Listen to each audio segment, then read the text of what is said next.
thank and praise God for Father Plassey and for all the good works that he has done. Let us pause for a few moments and reflect on our own lives, for the times in our lives when we have moved away from the values and teachings of our Lord, for the times when we have not had faith and trust in the Lord, for the times when we have not reached out in love and service. आपको जैसे कि पता है कि international संस्था संन्यास सदन के जो पूर्व डायरेक्टर थे उनका इंतकाल हुआ, फादर प्लेसी। उनकी मंथ मास आज की गई थी। फुटपाथ पर रहने वाले अनाथ और बेसहारा बच्चे उपस्थित हुए थे। वर्तमान जो डायरेक्टर है फादर नोएल, इनके द्वारा प्रार्थना की गई। बहुत सारे फादर और विश्वसनीय प्रसिद्ध लोग यहाँ पर आए थे। कारण था कि उस अवसर पर एक बुक प्रकाशित की गई जो पहले कर दी गई थी, उसका रीप्रकाशन हुआ है, क्योंकि फादर प्लेसी ने जो काम किया है फिर से इसको रिप्रिंट किया गया और इसका विमोचन भी किया। सबसे बड़ी बात हमारे भी इस बात को सामने लाने की ये रही कि फादर ने जो प्रार्थना के अंदर जो मुद्दा छेड़ा है समाज, वो यह है कि लोग बाइबल, गीता, कुरान सब अपनाते हैं, लेकिन उसका जो संदेश होता है वो पूरी तरह जीवन में अपना नहीं पाते। और फादर प्लेसी ने बाइबल के संदेश को पूर्णतः अपने जीवन में उतारा और संदेश दिया समाज को कि ये बाइबल है, मतलब जीता जाता उदाहरण उन्होंने दिया। और फादर नोएल ने ये संदेश उन बच्चों तक पहुंचाया। फादर क्या कहना चाहेंगे आज की प्रार्थना के बारे में? मुझे ये कहना है कि जो आज के जो हमने शुभ वर्तमान पढ़ा, जो मतलब हमने बाइबल से जो रीडिंग्स थे आज की प्रार्थना के लिए जी, वो उस तरह के रीडिंग्स आए थे कि जो हम कितना भी मतलब भले हम बाइबल में हम कुछ पढ़ें या कुछ वहाँ पे नियम कायदे दिए गए हैं, वो सबका जानकारी होना अच्छी बात है, जानकारी होना चाहिए। बाइबल की जानकारी होना चाहिए। वैसे ही किसी भी दूसरे जो मतलब कुरान है या गीता है या जो भी, उन सब का जानकारी होना वो बहुत अच्छी बात है, पर वो जानकारी को हमारे जीवन में कैसे हम इस्तेमाल करते हैं वो बहुत ज़रूरी है। तो वैसे ही आज का बाइबल का जो हमने जो पढ़ा उसमें ये हमको संदेश मिला था कि हमें सिर्फ कुछ पढ़ के हमारे मन में ही नहीं रखना है, और उसको हमें इस्तेमाल करना है। और इस्तेमाल किस लिए करना है? लोगों की सेवा के लिए। हाँ, तभी वो कुछ मतलब रखता है। हम अगर अलग अलग कितना भी हम धार्मिक हम कुछ मतलब प्रथाएं करें, कितना भी हम प्रार्थना करें, पर अगर वो प्रार्थनाओं से वो जो हम धार्मिक जो हम रिचुअल्स बोलते हैं या प्रथाएं हम करते हैं, उन सब का अगर हमारे और हमारे आसपास जो दूसरे जो लोग रहते हैं उनके जीवन के ऊपर कुछ अच्छा अगर असर नहीं होता है, तो फिर उनका इतना कुछ मतलब वैल्यू नहीं होता है।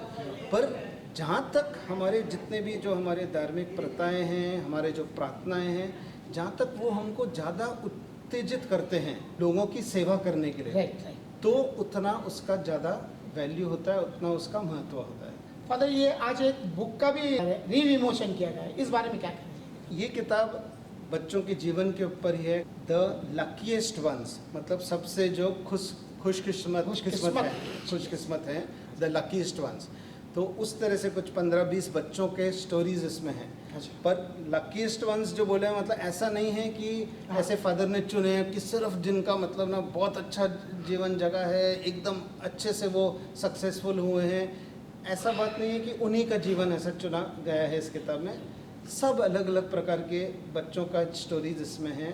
इनमें से कुछ जन मतलब बहुत सक्सेसफुल हैं, बहुत अच्छे से अभी जी रहे हैं, कुछ जन बहुत स्ट्रगल से गए हैं और शायद अभी भी स्ट्रगल कर रहे हैं, उनकी भी स्टोरीज़ हैं। तो ऐसा नहीं है कि सिर्फ वो जो क्या बोलते हैं ना अच्छा चीज़ बताना और दूसरी चीज़ें जो स्ट्रगल्स हैं उनको छुपाना, ऐसा नहीं है।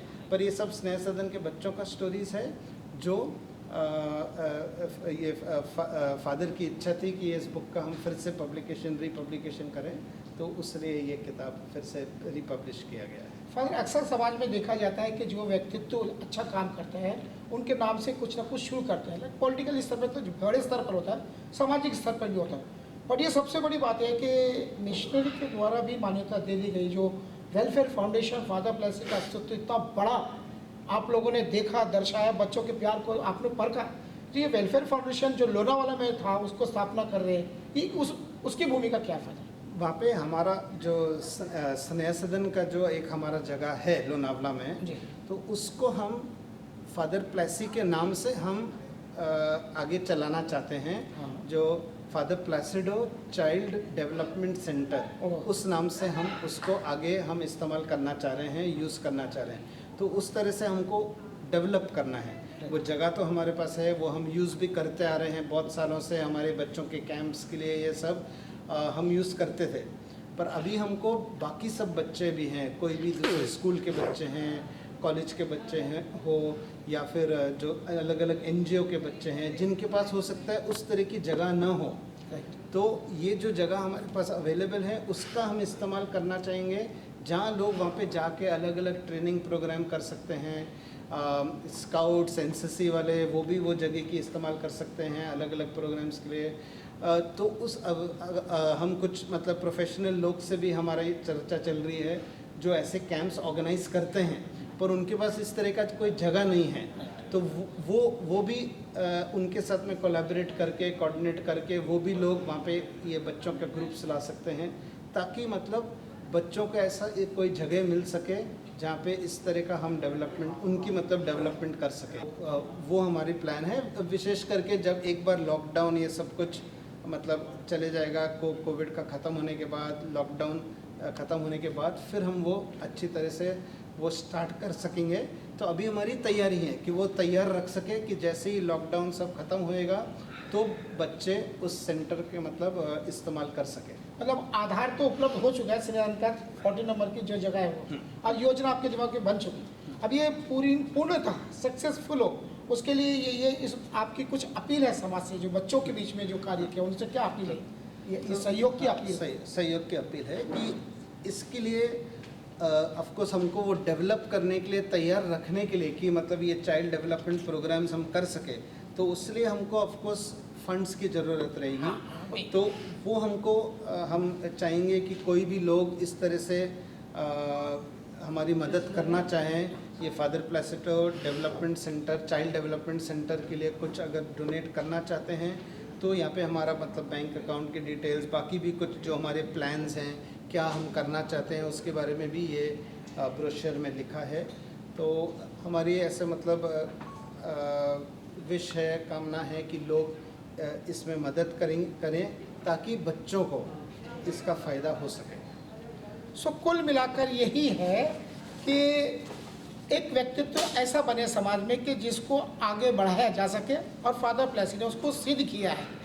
और इसीलिए फादर नोएल भी चिंतित हैं कि उनका जो मुकाम है वो स्थापित रहे, और समाज की जिम्मेदारी है उसको फलने फूलने में अपने सहयोग देने की। और फादर नोएल ने निश्चित तौर पर सराहनीय कदम उठाया है इस निधन के माध्यम से।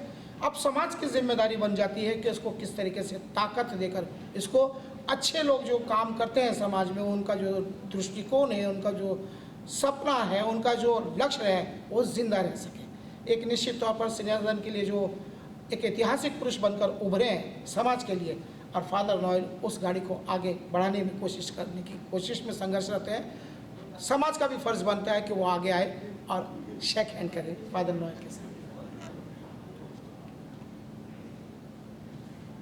सो आपने देखा कि ये बुक आज के दिन प्रकाशित की है, पहले भी प्रिंट किया था। फादर नोएल ने इसमें महत्वपूर्ण रोल अदा किया है, उनकी टीम ने रोल अदा किया है। तो इसमें रशीद का भी नाम है, रशीद खान के रूप में। मैं भी यहाँ कभी छोटा बनकर आया था और फुटपाथ पर मैं भी कभी भटका था। आज समाज में ज़रूर लोग रशीद को जानते हैं, लेकिन स्नेह सदन का एहसान रशीद के अस्तित्व पर कर्ज है। और फादर नोएल ने ये बुक मुझे अपने हाथों से दी है। एक बुक और छपी थी चक्रवात, और ये दूसरी बुक है, मुझे लगता है कि थोड़ा सा मुझे इसमें जगह दी। थैंक यू फादर, आपका बहुत बहुत शुक्रिया। सभी स्नेहन के जो बच्चे हैं जिन्होंने संघर्ष किया और नज़र में आए, हालांकि संघर्ष तो उसके फादर ने कहा कि वो तो सभी इक्वल है, क्योंकि संचालन की क्षमता में फादर प्लेसी की नज़र में भी और फादर नोएल की नज़र में, लेकिन चुनना तो पड़ेगा। और चुने तो ये जिसका लकी नंबर लगा तो वो स्नेह सदन ने प्रस्तुत किया है, और इसके जो भूमिका के हकदार हैं प्रमुख फादर नोएल है। Thank you father, thank you. मैं रशीद अंधेरी से।